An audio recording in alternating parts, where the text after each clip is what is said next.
Question number 9 है show that the value of iota की power n for all n belonging to n, यानी कि n एक natural number है and n greater than 4 और n 4 से बड़ा है, नेचुरल नंबर है और 4 से बड़ा है, इज आयोटा की पावर r।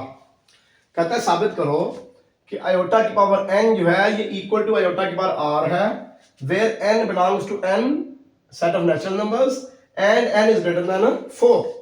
कहता है अगर n नेचुरल नंबर हो और ग्रेटर देन 4 हो तो साबित करो कि आयोटा की पावर n जो है ये आयोटा की पावर r के इक्वल है, where r is the remainder when n is divided by 4, जबकि r रिमाइंडर है जब n को 4 पे डिवाइड किया जाए तो। ये रिमाइंडर का क्या चक्कर है, ये देखें, फर्ज करें कि हम जो है 44 को डिवाइड करते हैं 6 पे, 6 7 और 42, रिमाइंडर क्या बच गया, 2 बच गया। इसको कोशेंट कहते हैं, कोशेंट। इसको रिमाइंडर कहते हैं,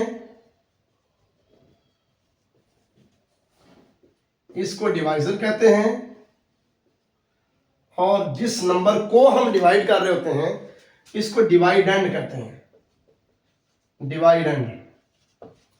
ठीक हो गया। अब देखें 44 इक्वल होता है 7 multiplied by 6 plus 2, 7 multiplied by 6 plus 2, यानी कि डिवाइडेंड इक्वल होता है quotient into divisor plus remainder. ये पक्की बात है, ऐसे होता है। ठीक है, quotient into divisor plus remainder. 7 6 और 42 प्लस 2 44 हो गया। इसी चीज को हमने यहां पे यूज करना है।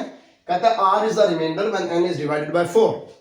n को हमने डिवाइड किया 4 पे, कहता है r रिमाइंडर है। ठीक हो गया। हम यहां पे सपोज कर लेते हैं कि q कोशेंट है। q क्या है, कोशेंट है। Let q is quotient, quotient when n is divided by 4। Suppose करें कि q कोशेंट है जब n को 4 पे डिवाइड किया। ठीक हो गया। रिमाइंडर r उसने खुद दिया हुआ है कि r is the remainder when n is divided by 4। ये डिवाइड हो गया, डिवाइजर हो गया, ये डिवाइडेंड हो गया, ये कोशेंट हो गया, ये रिमाइंडर हो गया। तो इसका मतलब ये हुआ this implies that n equal होगा 4q plus r, 4q plus r, quotient into divisor plus remainder, जो मैंने यहां पे लिखा है। ठीक हो गया, quotient into divisor plus remainder. अब हमने साबित करना है कि आयोटा की पावर n इक्वल है आयोटा की पावर r के। तो हम ऐसा करते हैं कि अगर n equal to 4q plus r है तो आयोटा की पावर n इक्वल आ जाएगा फिर आयोटा की पावर 4q प्लस r। ठीक होगा जी। तो आयोटा की पावर 4q हम सेपरेट कर देंगे और आयोटा की पावर r सेपरेट कर देंगे। ठीक होगा।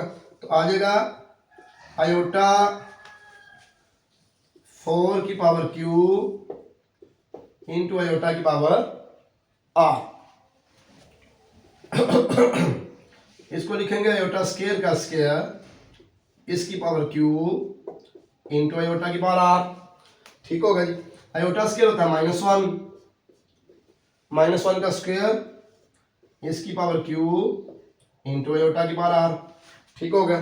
तो यहां से हमें पता चला कि ये जो आयोटा की पावर n है ये इक्वल किसके आ गया जी, -1 का स्क्वायर +1 होता है, 1 की पावर q, 1 की पावर q इंटू आयोटा की पावर r,